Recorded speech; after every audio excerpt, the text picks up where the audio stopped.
I love pastoral anecdotes of dubious attribution. I heard once in church about monkeys. I have no idea if this is true or not, but it sounds really good, so I'm going with it. Okay, in Southeast Asia, apparently, people really like to get inside the mind of a monkey. And so what they'll do is they'll capture monkeys and, yeah, interesting. Okay, so how do they capture the monkeys? Okay, so this is not good for the monkeys. And really disgusting. But here's the story, okay? So, I guess go on Snopes. I'm probably making all this up. But I'm not making it up. I heard this once. I heard it from a friend who heard it from a friend. Okay, so what they'll do is they'll get a jar, all right? And they'll put something shiny, okay? Like some silver or something monkeys like sea salt caramels. Yeah, they got me. Okay, or they get something and they'll put, money, because monkeys need money, right? So gotta get that bling bling. Okay, so whatever they put something in a little jar. Well, the monkey sees it in the forest and they tie it down. It's not loose like this. Anyway, the monkey sees it and he goes, and I'm assuming it's a he. The women monkeys are probably much smarter than this, but, just saying. So he goes over there, and he puts his hand, they make the jar just big enough so they can squeeze the hand in, okay? And then when they get in there, they grab whatever they want. And then when they try to get the hand out of the jar, because their hand is now a fist, it won't come out. So the solution is simple, right? You break the jar. Well, the jar won't break. The solution is simple, right? You call your friends, get the other monkeys out there. They all put their hands in the jar too. Anyway, so long story short, later that day or the next day, whenever the brain surgeon comes back, or the trapper, they'll find that monkey, and that monkey will will not let go of that thing that they are desiring, the bait, because they won't let go. They're still trapped and they're taken. They lose their mind. So that's how they capture monkeys, I was told. Okay, so what does that have to do with forgiveness and the economy of God?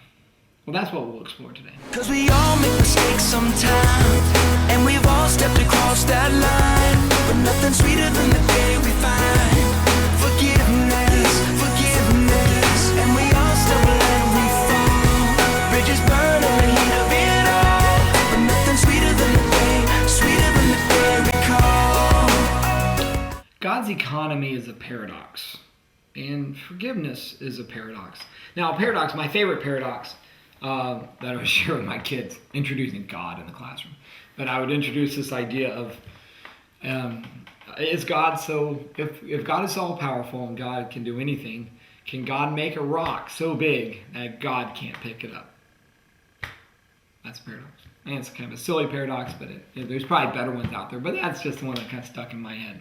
All right, so a paradox is something that kind of, it doesn't make sense. It kind of, now, I think, and I talked about this in the Crazy and Lone Wolf and the 10th Man series that I've started, God, the way God sees things, and the Bible talks about this, is God's way are not our way, or man's way, and the world's way is not God's way. And it's actually, the Bible says, the wisdom of God is foolishness to man, and the wisdom of man is foolishness to God. They're missing each other, okay? They're not connecting.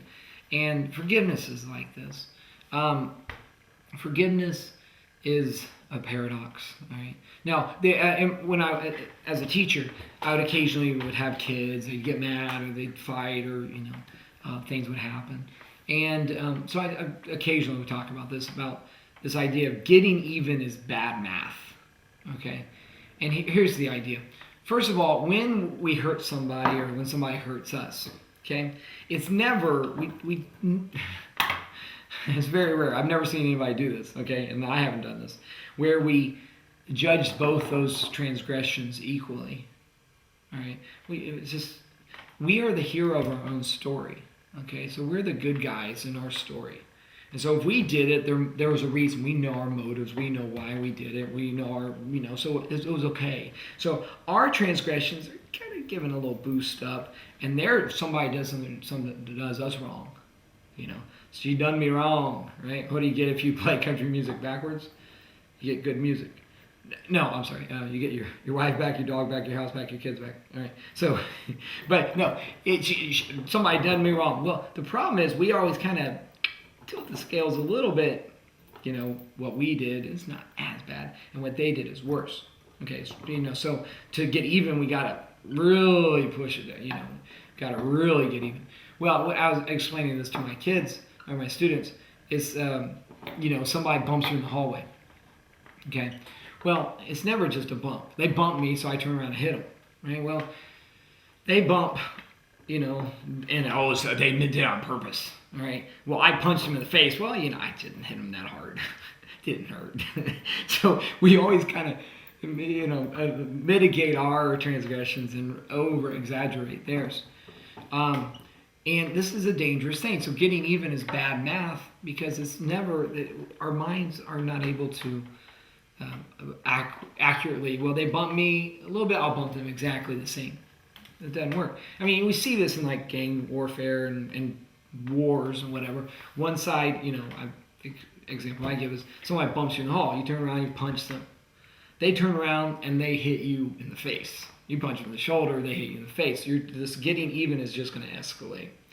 Right? So then they punch you in the face, and then you get your back and whack them, and then their friends come and jump you, and then after school you key their car. I mean, it's never going to stop. It's just going to escalate.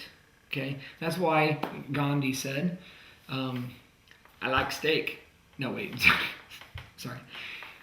Weird Al said that. No, Gandhi said lots of things, but the quote I'm thinking of is, "An eye for an eye, and the world will go blind." And of course, Jesus kind of similar idea. It says, forgive in the Lord's Prayer, forgive us our trespasses, forgive us our sins as we forgive those who sinned against us. Okay, and so there's got to be this equality. Hey, if I want people to forgive me, I've got to forgive them. And this gets back to God's economy. But, so getting even is bad math. Now, one of the problems with being hurt and hurting, because we all hurt people, and we've all been hurt. And this is one of the first, as you grow up, when I grow up, I'm gonna hopefully find this out. But we are all going to hurt others, and we're all the heroes of our story, right? And so we kind of minimize. Whereas when somebody does something to us, we don't look at what their motivations or what are they going through. We kind of an example in my life that really kind of impacted me was when I was in 7th, 8th, and 9th grade. I was bullied a little bit. It wasn't that bad. But at the time, it was like, oh, it's the end of the world, okay. So there were some kids that picked on me. I remember one time I ran for, in 7th grade, I ran for treasurer, student council treasurer, and I won. Woohoo! I don't think I did anything. We had no money. So it was a ceremonial job, but it felt really good. Well, in 8th grade, I ran for chaplain. And the girl that beat me, and she probably should have beat me because she's a much better person than I was, Melody. She beat me, and that was fine. But I remember on the announcements, when they announced that these kids that were picking on me, I remember in gym class when they announced it, and they're like, oh, this race was really tight. It was a really close race. And they announced it, and these kids, the group of them, turn around and point at me and laugh. And I was just like, I hurt. I was like, why? What do you get out of that? Anyway, so I got picked on a little bit, and I've always kind of struggled with acceptance and all that stuff. So I have I was going to use this elsewhere, but I think it fits here. Curse causeless does not land. Sometimes I can call 3 people an idiot. Well, the person who knows they're smart, it's not going to affect them. The person that isn't paying attention is not going to affect them.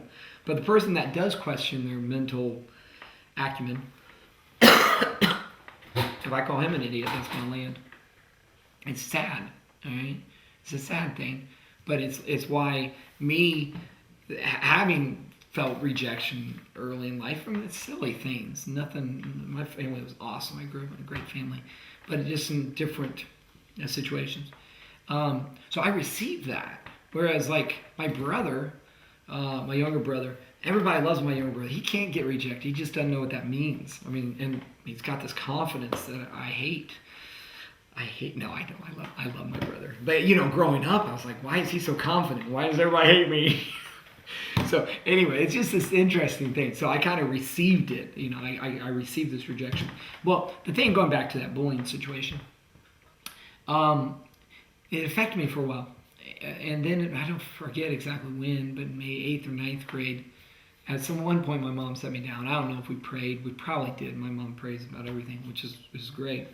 She's like, okay, let's pray. And then we prayed, and she also kind of told me something a little bit about that kid's family. Now, there's a group of kids, but the kid that was kind of leading it, she told me a little bit of the story. This was a private school, so it wasn't a huge student body, and she kind of had known some of the stories. And apparently, this kid's family was going through divorce, and this kid had cancer at one point. And when I heard that, I was like, and something changed in my heart, where instead of being angry and bitter at this young man, I felt sorry for him. And I tell my students this, and as a teacher, I've never met a happy bully. I've never met a well-adjusted, happy bully. I mean, think about that. Whenever you think about people that are hurting others to make themselves feel better, these are not happy people.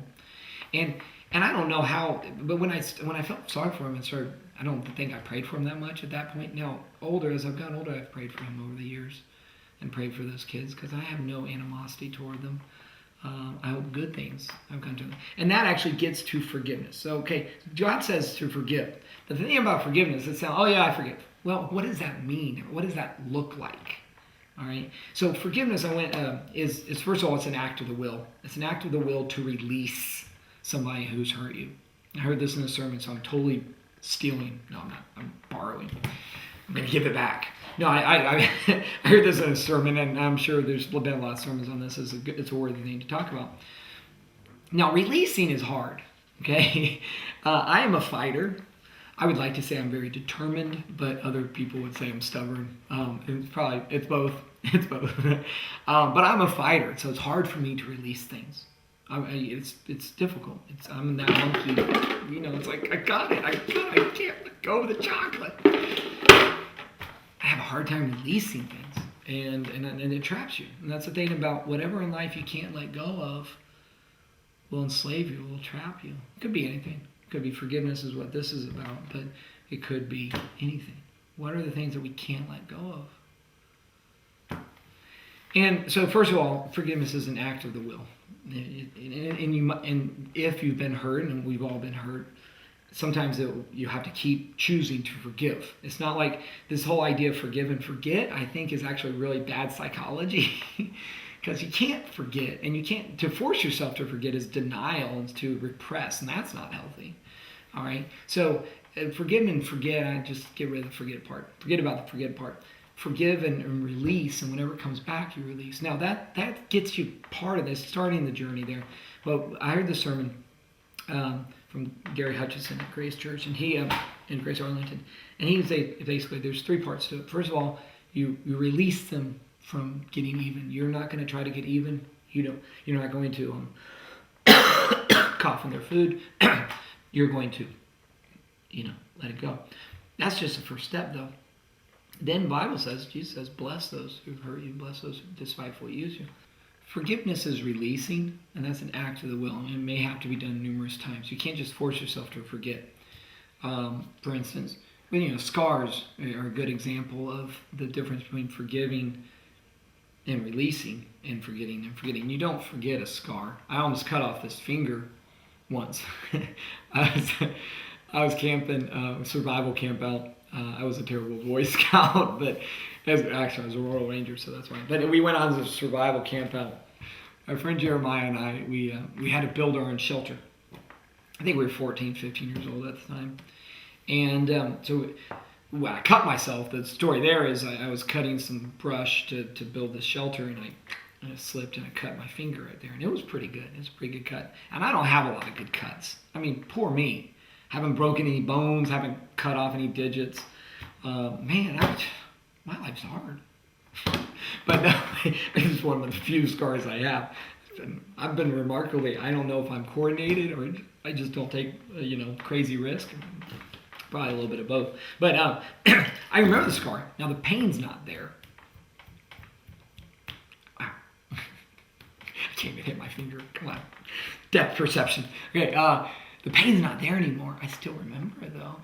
And I think what happens is as we're hurt, as we forgive, and we release it, that's the first step. The second step is to bless that person through prayer. The third step, and this is where it's like this is for the serious people. The third step is to not just pray for them and release them, but to go the extra mile. And this is the idea that Jesus talks about when your enemy compels you to go 1 mile, go with them a second. Do more than they make you do. Or if somebody takes your cloak, give them your coat as well. So if somebody, and you see this with Jesus on the cross, he died for us on the cross. He went through all that. And yet, as he's dying, he says, God, let's get these suckers. No, wait. That's not what he said. Oh, forgive them for they know not what they do. All right? Forgive them. He didn't have to. He'd already died for us. He's like, forgive them. Forgive them for they don't know what they're doing. And that's that opposite that we're talking about. That's the paradox. It's like, wait a second. It's as Jesus says, it's better to give than to receive. He who would lose his life will find it. He who would keep his life will lose it. There's this paradox. This God's economy is flipped. But that's awesome. I mean, this is the exciting thing.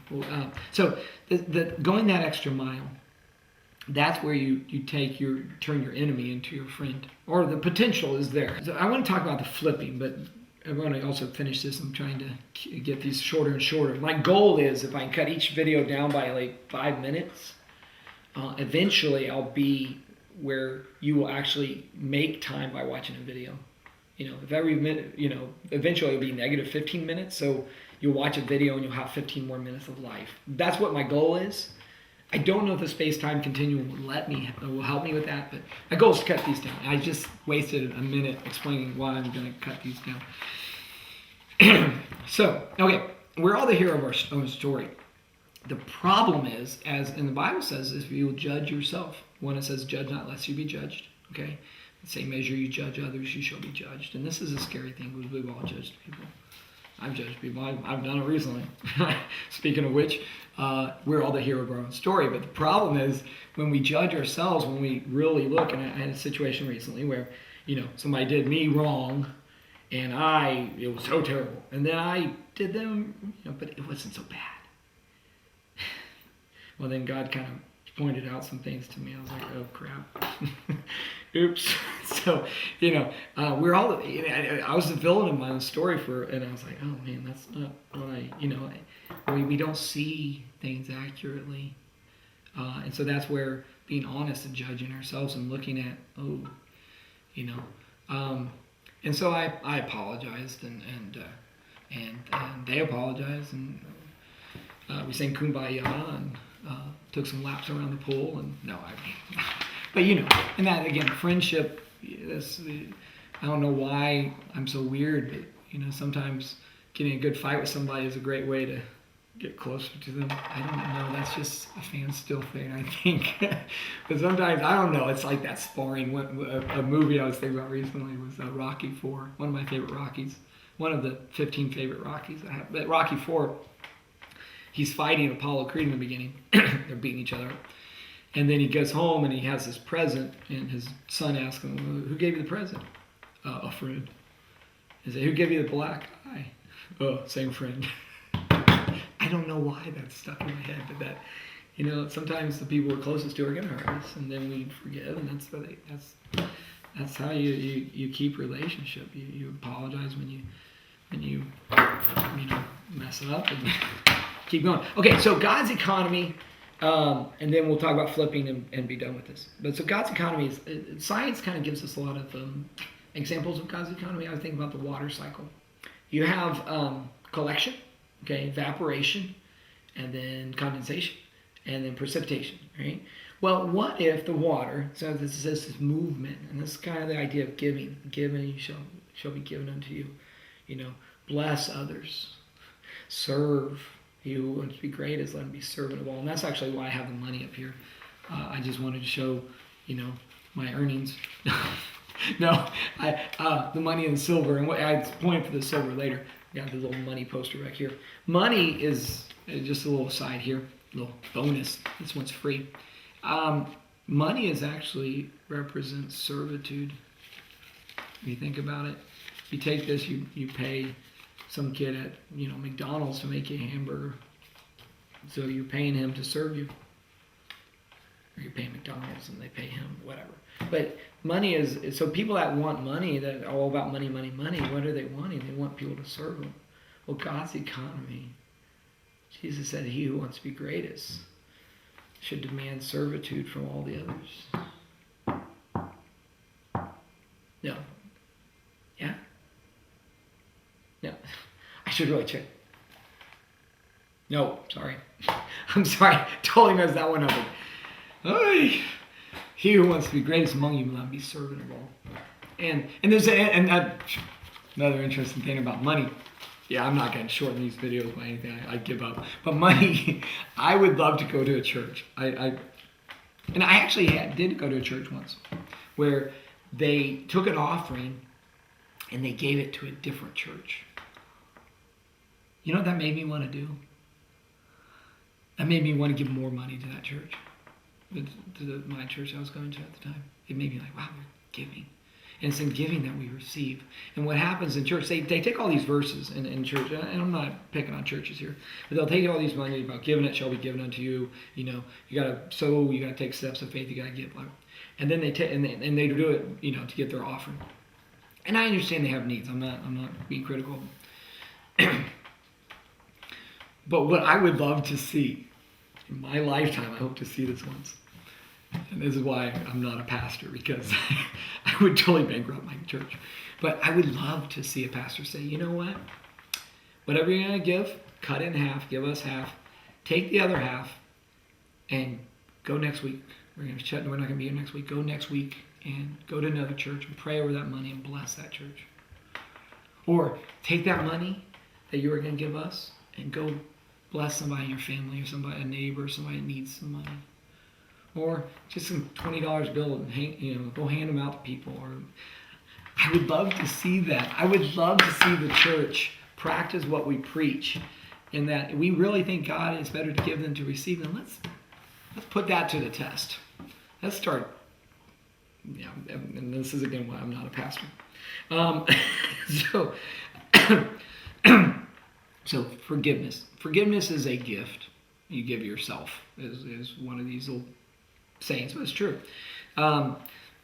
There is a flipping, again, the paradox of God's economy. We give, it's better to give than to receive. It's better to bless your enemies, to bless those who curse you and despitefully use you. It's weird. It's backwards. But there's a prophecy recently about things flipping. And again, God says that. He says, he who would be first will be last. He who will be last will be first. There's this flipping. God's all about the flipping. And that's the beauty. It's in giving that we receive. It's in dying that we are born into eternal life. And so this flipping, and we see this with silver. And this is, silver is an interesting thing. Silver stands for atonement. Okay? And if you think about I did a video on Ephraim, and I was on a TV show recently where we talked about the Ephraim awakening, and I'm going to do a little bit more with that as it gets closer to the air date. It's going to air last day of December, I think. And so I was on this TV show, and we were talking about silver and the Ephraim awakening and all this. But Joseph and Jesus have a lot of similarities. Okay, we'll just leave it at that. But they were both sold for silver. Judah sold his brother Joseph for 20 pieces of silver. And Jesus was sold by Judas for 30 pieces of silver. Well, silver stands for atonement. Okay? And that's interesting. In the story of Jesus and Joseph, they have this pattern And Joseph, his brother says, they come to him repenting and saying, don't kill us. And Joseph tells him, he says, what you meant for evil, God has used for good. And by Joseph being in Egypt, he not only saved his brothers, but he saved Egypt. He saved basically the known world because he was able to interpret that dream and had the wisdom to plan ahead and to store up. So so silver, what they meant for evil, and that's that flipping. That's that flipping. So when somebody hurts you, if you'll forgive them and pray for them and bless them and go the extra mile. All right, you got to do it from your heart. That's what Jesus says. You have to forgive from your heart. And it's hard. I'm not going to sit here and tell you it's easy. It's easy. I'm sorry. It's easy. I didn't sit there. No, okay, it's not easy. It's not easy. If it was easy, everybody would do it. If it was easy, we wouldn't have wars. If it's easy, we wouldn't have divorce. We wouldn't have our society falling apart. We wouldn't have violence and hatred. If it was easy, it's not easy. There's no easy button. And it's worth it. And God says he'll honor it. And God's going to bless it. All right? And God says if you want to be forgiven, you got to forgive. And we need forgiveness because we've hurt people too. We've all hurt people. And we minimize, like I did, and God's like, wait a second, no, you're just as guilty, you're more guilty, and to be forgiven. That's a powerful thing. So, last little thought, and this is a choice we have. We each have this. There's two phrases, and you can pick which one you want to go down. Right? Unforgiveness is like taking poison and hoping the other guy gets sick. Versus my favorite quote, one of my favorite quotes is, forgiveness is setting the prisoner free and then discovering that the prisoner was you. God's economy is a paradox, but it's a powerful, powerful paradox.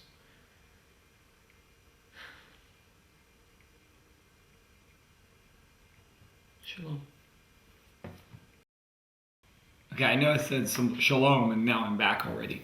Well, I was actually editing the video and I noticed I started a story and then kind of just like left it. Actually, I do that a little bit. But it's an Easter egg for those who are paying attention to that. Yeah, let's take it. So the story was Jeremiah and I, we were on this camp out. Actually, I had a number of my friends. Actually, I'm going to go, I think Mike was on the camp out. I'm going to go see a movie tomorrow night with a friend of mine who was on this camp out as well. So anyway, on this camp out, and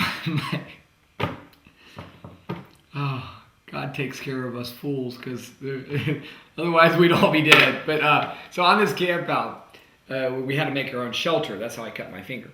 And then I got distracted by the finger and then whatever. So we had to make our own shelter. So Jeremiah and I, we had this bright idea. We would dig into the earth, kind of make a shelter into the earth. So not a bad idea. So we dug into this earth and we made a shelter and we put brush and logs, not logs, but over the top, okay? And put stuff on top. So instead of building something up, we just dug into the ground and then, all right. Not a bad idea. And the first night we slept fine. It was a couple-day camp out. We ended up, it was a survival camp out, but grasshoppers didn't taste very good and we couldn't catch any fish. Actually, I still have, as a recurring motif, I have something from everything, okay? I have a really good memory, and the reason I have a good memory is I keep everything. No, this is as you can tell, really super effective. But this is the actual thing I took on that survival camp out. And we went to sleep. The next morning, we wake up and there's cows looking down at us. We had built our thing in a cow pasture. And we saw the cows. But just something, and I don't even think, it's just one of those things. I've been thinking about a lot of stuff lately. But it's one of those things I'm like, man, I was an idiot. We built a hole. We put ourselves in the hole. We put stuff on top of the hole in the middle of a cow pasture.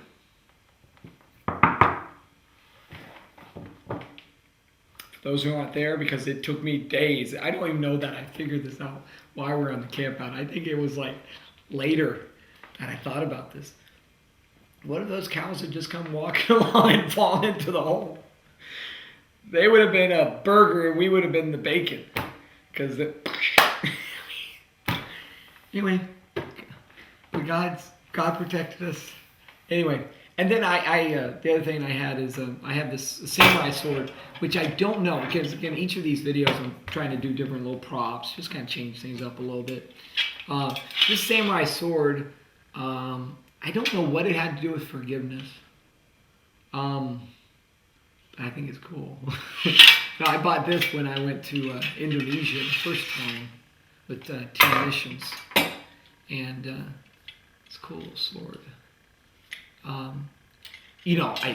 This was not my intention, but it works. One of my favorite quotes, I actually use this in my class a lot. My leadership class, my leadership was kind of like character ed. I would start this quote. I'm just going to go tell this story. This is all extra, so you can stop this video if you want. I mean, you could have stopped. I don't need to give you permission. Okay, so this is a funny story. I would give this quote in my leadership class. I would say, "You destroy your enemy, ... I love ellipses. I love them. I love them. That's more of a phileo type love, maybe agape, but anyway, I love ellipses. Okay, so I start this quote: "You destroy your enemy when ... And I let the kids kind of throw out ideas. Well, a lot of the kids would throw out, you destroy your enemy when you kill them or hurt them or whatever. And then a lot of kids would kind of get the idea, and they'd be, oh, no, you destroy your enemy. And some could get really close to the actual quote, which I'll tell you in a second. But this one, you remember this? Obviously, I wouldn't be telling you if I didn't remember it. I don't remember this, but I'm going to tell you about it. This one kid said,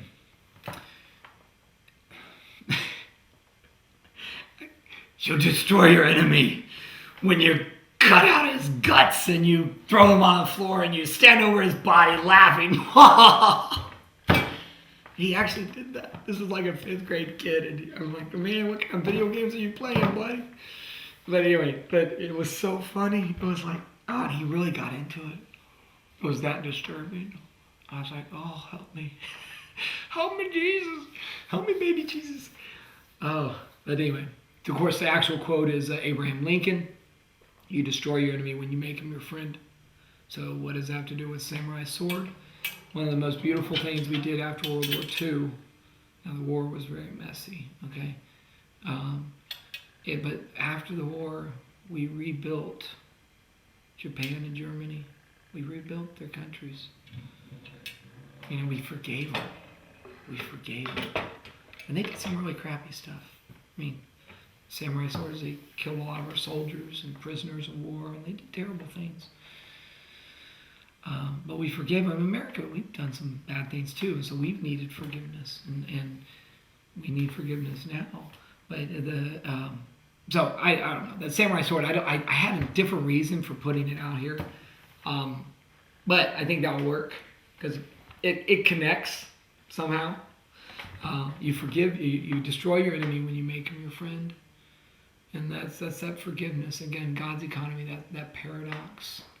You don't destroy your enemy by killing him, because that just actually hurts you and obviously killed him, but then his children and his friends, and they're going to, it's this back and forth. It's getting even, bad math. But God's economy is you destroy him by making him your friend. And I think that's a powerful thing when it's done. And we see that in World War II. Because at the end of World War I, they didn't forgive Germany, and the Allies really wanted to punish Germany, and that actually set the seeds in motion, the gears in motion for World War II. So the way they ended World War I basically made World War II a probability, which is sad. But in World War II, they forgave Germany and they forgave Japan, and we rebuilt. And so even in these countries now, there's an appreciation I wouldn't say necessarily love for America, but there's this, hey, America did right by us and they forgave us, and so it's an interesting thought. So anyway, so that's that little samurai sword, and then my story about building the underground shelter in the middle of a cow field. So good times. This time I mean it. Shalom.